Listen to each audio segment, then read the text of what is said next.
Lá no Pentágono dizem que existe uma métrica, assim, não oficial para medir o nível de pânico global. O pessoal chama de o índice da pizza. Ah, o famoso Pizza Index. Clássico. Exato, sim.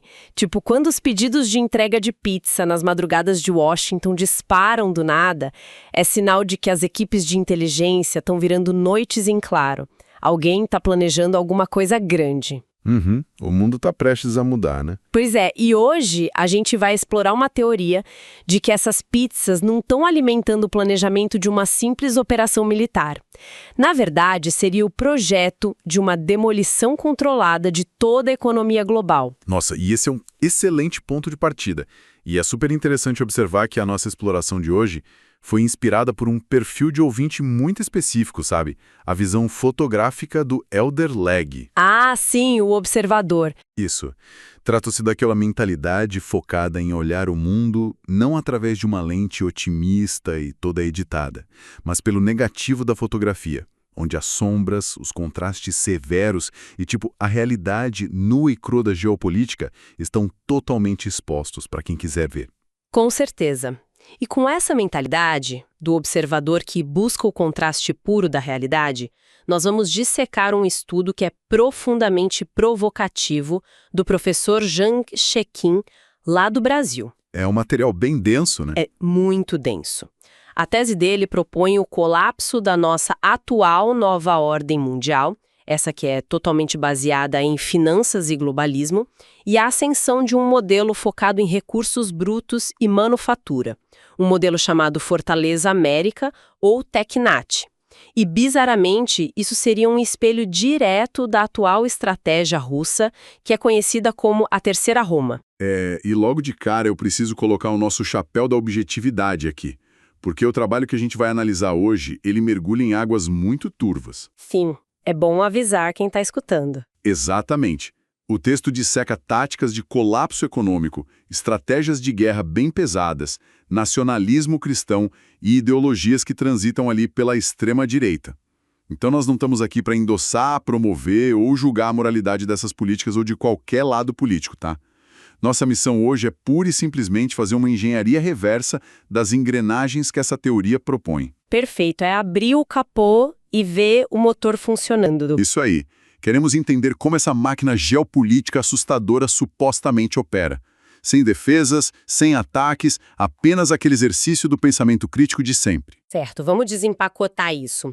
O primeiro grande dominó dessa teoria começa com uma potencial escalada de conflito no Oriente Médio, muito focada no Irã. O estudo relata uns discursos de bastidores incrivelmente agressivos, sugerindo a destruição total da infraestrutura de energia iraniana. Varrer o país de volta à Idade da Pedra mesmo. E a primeira reação de quem lê isso é, uma grande invasão terrestre está a caminho. Mas invadir o Irã com tropas no chão parece um pensamento militar tão preso ao século XX, não acha? Olha, seria uma loucura tática absoluta. E é aí que a análise se aprofunda. Uma invasão tradicional, aquele estilo botas no chão, no Irã, é logisticamente inviável hoje. E não é só porque as montanhas agros e os desertos são dificílimos de atravessar. Tem a questão tecnológica agora, né? Exato.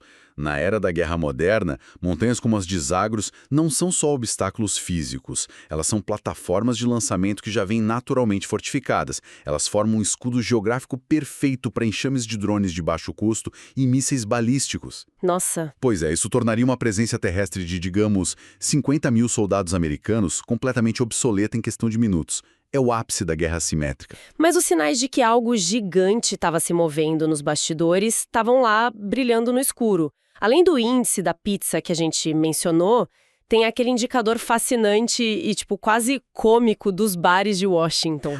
Os bares vazios, sim. Isso. Bares voltados ao público gay na capital americana, que costumam estar sempre lotados, repentinamente vazios num fim de semana. O jargão não oficial é que o pessoal da inteligência do meio militar precisou cancelar encontros românticos em massa porque uma crise exigia foco total no trabalho. É um termômetro social muito doido. Muito. E, claro, os mercados de previsão financeira enlouquecendo junto. Gente apostando centenas de milhares de dólares na certeza de que uma mobilização militar brutal ia acontecer no Oriente Médio. Quem tem informação privilegiada move o dinheiro, né? Com certeza. E a jogada real por trás dessa mobilização não é marchar até Teherã. O alvo estratégico ali, a jugular da coisa, é o Estreito de Hormuz. Que é por onde passa quase tudo. Exatamente. O fechamento desse gargalo marítimo é o gatilho para o efeito dominó global. Quando a gente pensa no Estreito de Hormuz, a gente pensa imediatamente em petróleo, né? Na perda abrupta de quase 20% do suprimento global. Mas a mecânica do colapso vai infinitamente além do combustível. Sim, a quebra das cadeias de suprimentos secundárias, a agricultura, por exemplo. Eu fiquei chocada com essa parte. É assustador. Se você fecha o estreito, você paralisa o escoamento de amônio, fosfato, enxofre e ureia. Sem esses 4 cavaleiros do apocalipse agrícola, a produção de fertilizantes no mundo simplesmente para. É o colapso da capacidade de plantar comida em escala industrial. E tem um impacto na tecnologia, que quase ninguém considera. O fechamento paralisa a cadeia de ácido sulfúrico e de hélio. E por que o ácido sulfúrico importa tanto? Porque o ácido sulfúrico altamente puro é o elemento essencial para limpar os wafers de silício na fabricação de semicondutores. Sem ele, você não produz microchips. Sem microchips, a revolução da inteligência artificial e a produção global de eletrônicos sofrem um apagão técnico imediato. Caramba! Você trava a energia, a comida e o cérebro eletrônico do planeta de uma só vez. Espera um pouco. Se os Estados Unidos deliberadamente puxam o pino dessa granada, fechando o acesso global a esses recursos vitais, isso não geraria uma implosão instantânea na própria economia deles? É o que a lógica comum diria. Né? Eles têm uma dívida pública de 39 trilhões de dólares sustentada pela economia global. É como se o livro de uma superpotência estivesse jogando o banco imobiliário, percebesse que a economia do jogo está falida e decidisse simplesmente virar o tabuleiro. Mas por que fazer isso de propósito? O que é fascinante aqui é que não se trata de um surto de loucura irracional. Trata-se de uma demolição controlada. Se você sabe que o arranha-céu da economia globalizada, que você mesmo construiu lá atrás, está com a estrutura apodrecida e vai desabar inevitavelmente sob o peso dessa dívida insustentável, você não fica no andar de cima esperando cair. Faz sentido. Você instala os explosivos cirurgicamente na base. Garante que você e a sua equipe estão trancados num bunker ultra-resistente no terreno ao lado e deixa a poeira e os destroços asfixiarem os seus concorrentes. Ah, então é sobre teoria dos jogos. Sob a lente da economia normal, implodir o sistema é suicídio. Mas na teoria dos jogos, a vitória nem sempre é sobre ganhar mais dinheiro. Muitas vezes é só sobre ser o único sobrevivente no tabuleiro. Exato. É só redesenhar o mapa mental do poder global. Se a Ásia, a Europa e o resto do mundo entrarem em colapso energético e alimentar pela falta de recursos do Oriente Médio, quem detém o monopólio da sobrevivência? Pelos dados do estudo, a América do Norte. Isso, que inclui o maquinário produtivo dos Estados Unidos, a geografia do Canadá e, crucialmente, o acesso e controle sobre as reservas gigantescas da Venezuela. E do outro lado do mundo, a Rússia. E existe uma métrica que ilustra isso perfeitamente, que é o mapa da água doce. Nós sempre olhamos para o petróleo, mas a água é a verdadeira âncora da estabilidade física e industrial de um país, sabe? É a fundação de tudo. Sim. O mapa hídrico global mostra a África, a Europa, o Oriente Médio e grande parte da Ásia enfrentando risco severo de escassez hídrica. E a água não é só para beber, né? É para resfriar usinas nucleares, manter data centers de inteligência artificial operando e plantar safras gigantes. A América do Norte e a Rússia têm oceanos de água doce intocada. E tem aquele detalhe vital sobre a China nisso tudo, não é? Tem. Um detalhe fascinante. A China tem vastas reservas lá no Planalto tibetano. O problema geográfico deles é que essas águas não ficam confortavelmente presas no centro do país. Elas abastecem rios que correm direto para o Sudeste Asiático e para a Índia. Ah, entendi. Então, Em um cenário onde o mundo inteiro está sedento e desesperado, a simples retenção dessa água nas barragens chinesas pode ser o estopim para conflitos massivos em todas as fronteiras deles. Portanto, até as vantagens da China são vulnerabilidades latentes. O que nos leva de volta ao esquema da dívida americana, aquele Ponzi de 39 trilhões. Se a Europa e a Ásia ficam no escuro sem comida e sem energia por causa do caos no Oriente Médio, eles se tornam reféns absolutos dos recursos norte-americanos, certo? Exatamente. O Japão e a China são os maiores detentores dessa dívida americana. Se o resto do mundo precisa desesperadamente não morrer de fome e manter as luzes acesas, eles precisam comprar da América do Norte. Mas para conseguir esses recursos, eles são forçados a continuar financiando esse sistema, comprando os títulos do Tesouro dos Estados Unidos e sustentando o dólar. Em outras palavras, essa estratégia força os países falidos a injetar o pouco que lhes resta para salvar o sistema financeiro dos Estados Unidos de um colapso natural. É brutal. Muito. Mas, mecanicamente, faz um sentido assustador. E é aqui que a coisa fica realmente interessante. Porque essa ideia de abraçar o caos, de criar uma fortaleza enquanto o resto do mundo queima, não é original dos Estados Unidos. Alguém já está testando isso na prática. A Rússia. A Rússia. E isso levanta os pontos da fonte sobre a guerra na Ucrânia sobre uma ótica totalmente nova. Por muito tempo, a narrativa foi de que a guerra se arrasta porque a Rússia falhou em conseguir uma vitória rápida. Mas e se a lentidão dolorosa da guerra for, a própria estratégia? Essa é a visão do pensador geopolítico Alexander Dugin, daquele livro de 96, Fundamentos da Geopolítica. A teoria prevê que a sociedade ocidental vai ruir sob o peso do secularismo e do individualismo. Portanto, a estratégia russa não é uma vitória rápida. Ela precisa de uma longa guerra de atrito. Para forçar uma mudança interna. Dental, e diz para a indústria local, aprendam a fabricar drones e armamentos bélicos do zero, ou nós vamos sumir do mapa. Então, usar um conflito longo e doloroso não é uma falha tática. É, na verdade, um casulo forçado para transformar o país inteiro em uma máquina autossuficiente. Perfeito. A guerra unifica o país internamente através do nacionalismo e da religião. A Rússia se torna um bloco autossuficiente, unindo aliados periféricos como a Índia, Vietnã, o Irã. Eles se preparam para sobreviver à tempestade global, como a famosa Terceira Roma. E controlando a comida. Sim. Controlando 1/3 dos carboidratos do mundo, via Ucrânia e Mar Negro, a Rússia exportaria trigo para um mundo faminto.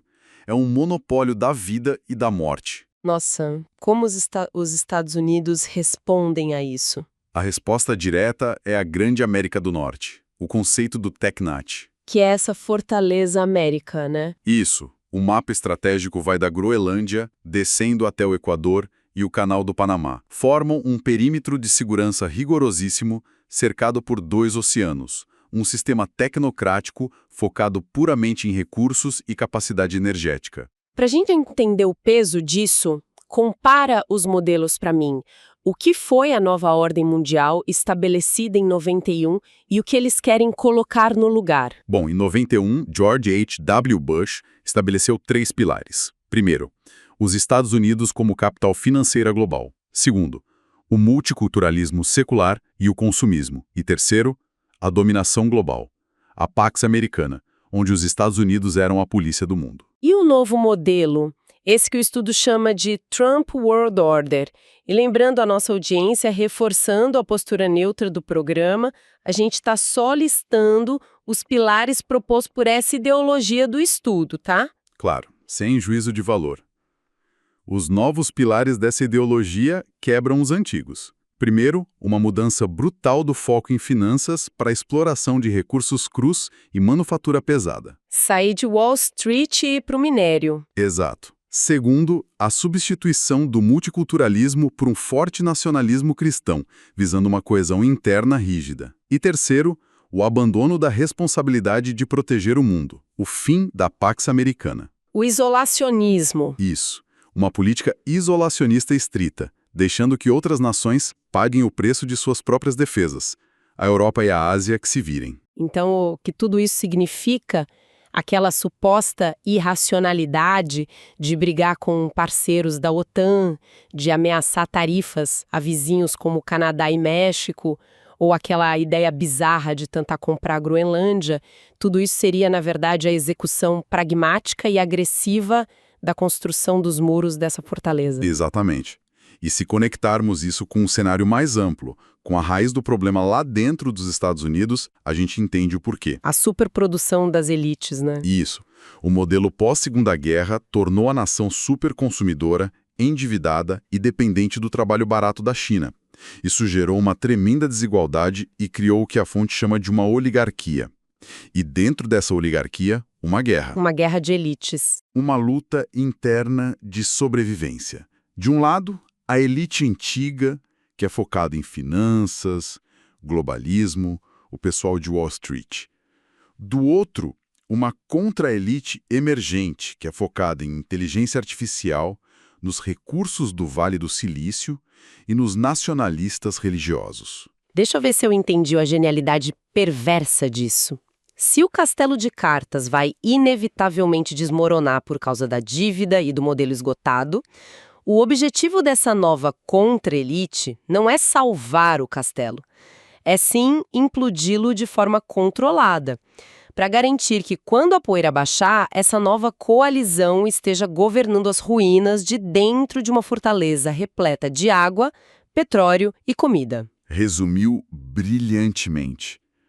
É a implosão pelo controle. Caramba!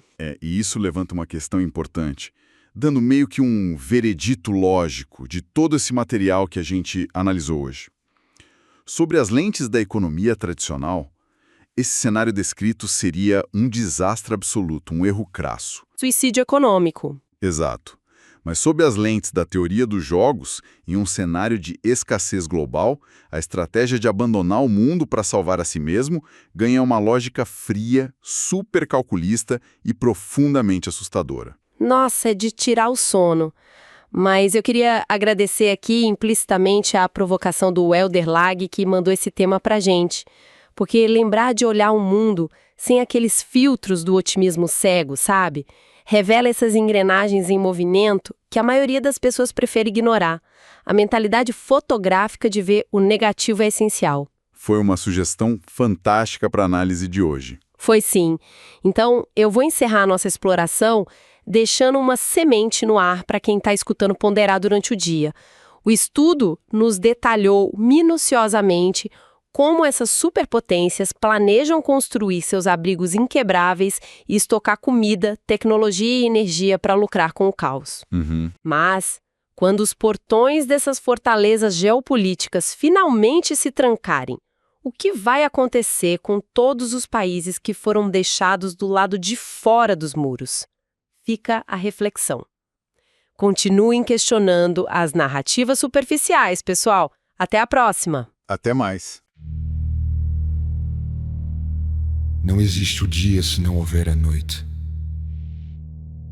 Não existe o bem se não houver o mal. Não existe o branco se não houver o preto. Não existe um caminho que leve à luz, que não seja a escuridão. É o que dizem todos os anais de psicologia e filosofia, todas as lendas, todas as histórias do mundo. É o que o homem sempre disse e continua dizendo sobre os percalços da mente, coração e alma humanos. Não seria isso também uma crença, um padrão que se acredita e que se tem como verdade de tanto repetir? Mecanicidade. Já não estará vencida esta teoria? Já não estariam todos esses modelos no ponto de inércia, precisando um empurrãozinho?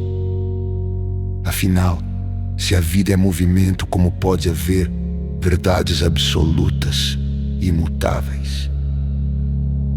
Tenho comigo que o que não existe mesmo é pergunta sem resposta, pois a própria existência da dúvida pressupõe que existe um ângulo por onde ainda não se olhou, um caminho que ainda não se trilhou, um simples porquê pode mudar tudo, ou pelo menos diminuir o poder do que até então tem sido visto como certeza. Voltemos então aos opostos dia e noite, bem e mal, branco e preto, e até mesmo amor e ódio. Entre o dia e a noite existe uma infinidade de momentos, nem tão claros, nem tão escuros. Entre o bem e o mal existe uma infinidade de possibilidades, nem tão boas, nem tão más. Entre o branco e o preto existe uma infinita gama de cores, nem tão claras, nem tão escuras. Entre o amor e o ódio existem infindáveis sentimentos. Será mesmo que preciso experimentar o ódio para provar do verdadeiro amor? Se for assim, então preciso morrer para realmente viver. E não me adiantaria nada a morte simbólica, pois então eu só viveria simbolicamente. Ou então eu pergunto, o que são a vida e a morte realmente? Se me serve o simbolismo, creio que o mundo me oferece uma infinidade deles, e que necessariamente não preciso vivenciar. Está aí a violência nas ruas. Preciso sofrer um assalto ou um estupro para saber me defender. As agressões à natureza estão aí por todos os lados. Preciso derrubar uma árvore e conspurcar um rio para saber lhes dar valor e respeitá-los como seres vivos. Se me serve o simbolismo, estão aí milhares de filmes sobre todos os temas e sobre todas as relações humanas em forma de dramas, comédias, tragédias, etc, etc. Não poderia eu passar pela purgação sem degustação, espiando apenas através da tela do cinema. O que acontece é que fomos doutrinados para ser bonzinhos, para ficar sempre do lado do mocinho, para assumir o papel da vítima, porque nunca nos colocamos na pele do bandido. Porque assim, com tantos maus sentimentos, tantas más intenções, o mundo estaria perdido. E o que fizeram do mundo as boas intenções produziram ressentimentos, ódios mal contidos, violência de todos os tipos, guerras, destruição. Na verdade, bem e mal só existe mesmo aqui. Dentro de cada um de nós, bem e mal é apenas uma interpretação que serve mais a um arranjo social, assim como são os modelos de relacionamento tão esgotados, tão falidos. Uma visão tão sociedade, família e propriedade, que com o passar do tempo as pessoas passaram a ser nada mais do que posses umas das outras, propriedade particular, um produto com data de validade também estipulada. Pela mesma sociedade manipuladora, a necessidade do ter aprisionou a liberdade do ser. As asas da nossa natureza foram amputadas e ficamos todos sem a referência básica, submetidos ao comportamento artificial. Será o homem tão poderoso assim que já pode definir o modelo ideal de ser humano? Não será isso onipotência?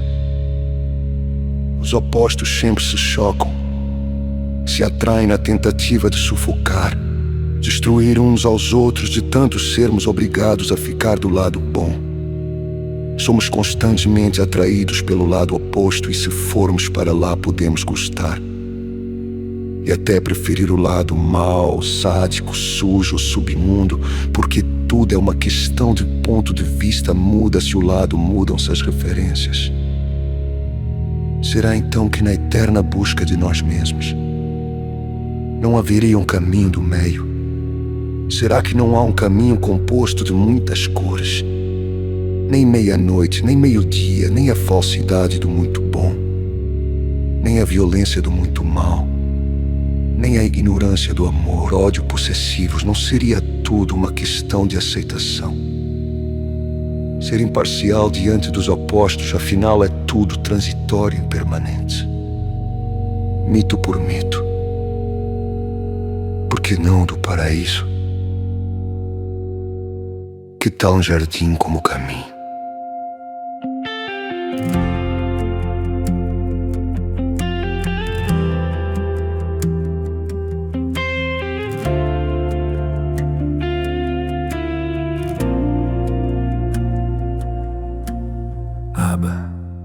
digo isso como deveria, mas te sinto na minha vida a cada dia, cada sinal, cada gesto e palavra que deixaste.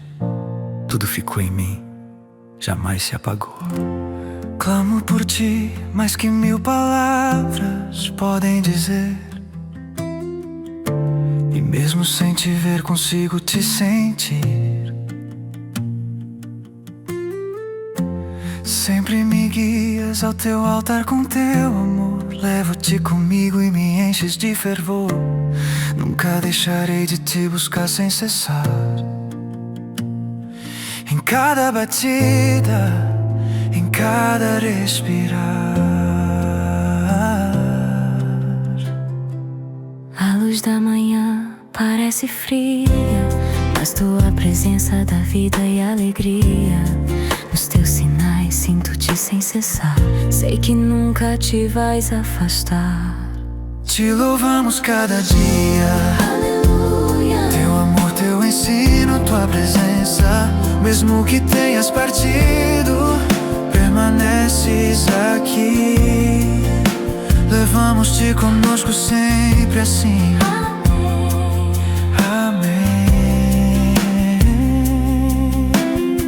O mundo segue, mas o coração fica entre alegria, perda e dor. No meu peito continua a te buscar sem fim. Tua luz me guia e faz-me pulsar. Às vezes fecho os olhos e te sinto. Tua voz, teu amor, todo o tempo. Mesmo no silêncio eu te ouço aqui. E prometo levar teu amor até ao fim. Um amor que nem o tempo poderá apagar, que me ensina a viver e a perdoar.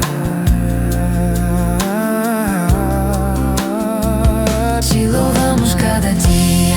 Aleluia. Teu amor, teu ensino, tua presença. Mesmo que tenhas partido, permaneces aqui. Levamos-te conosco sempre assim. Amém. Amém.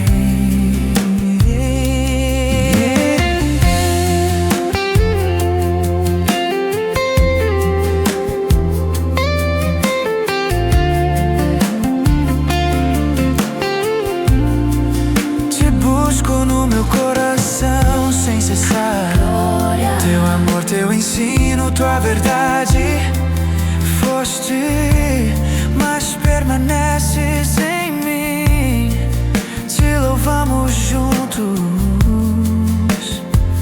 pra sempre assim. Abba, graças por tudo. Mesmo que não te veja, te sinto aqui.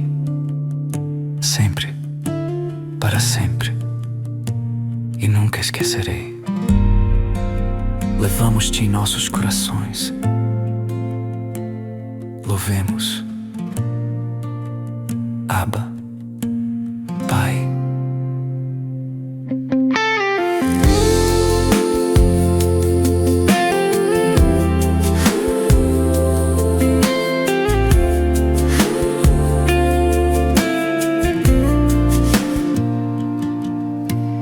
Abba, não digo isso como deveria, mas te sinto na minha vida a cada dia, cada sinal, cada gesto e palavra que deixaste.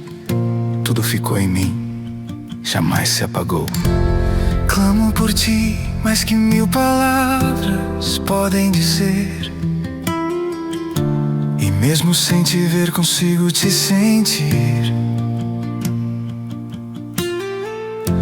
Sempre me guias ao teu altar com teu amor. Levo-te comigo e me enches de fervor. Nunca deixarei de te buscar sem cessar. Em cada batida, em cada respirar. A luz da manhã parece fria, mas tua presença dá vida e alegria. Nos teus sinais sinto-te sem cessar. Sei que nunca te vais afastar. Te louvamos cada dia. Aleluia. Teu amor, teu ensino, tua presença. Mesmo que tenhas partido, permaneces aqui. Levamos-te conosco sempre assim. Amém. Amém. O mundo segue, mas o coração fica entre alegria, perda e dor. No meu peito continua a te buscar sem fim. Tua luz me guia e faz-me pulsar. Às vezes fecho os olhos e te sinto, tua voz, teu amor todo o tempo. Mesmo no silêncio eu te ouço aqui e prometo levar teu amor até ao fim. Um amor que nem o tempo poderá apagar, que me ensina a viver e a perdoar. Te louvamos cada dia. Teu amor, teu ensino, tua presença. Mesmo que tenhas partido, permaneces aqui. Levamos-te conosco sempre assim. Amém.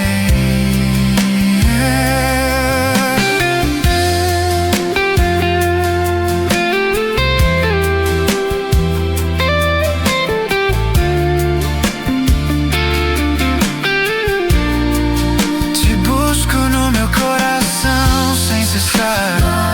Teu amor, teu ensino, tua verdade. Foste, mas permaneces em mim. Te louvamos juntos, pra sempre assim. Abba, graças por tudo. Mesmo que não te veja, te sinto aqui, sempre, para sempre. E nunca esquecerei. Levamos-te em nossos corações. Louvemos. Abba, Pai.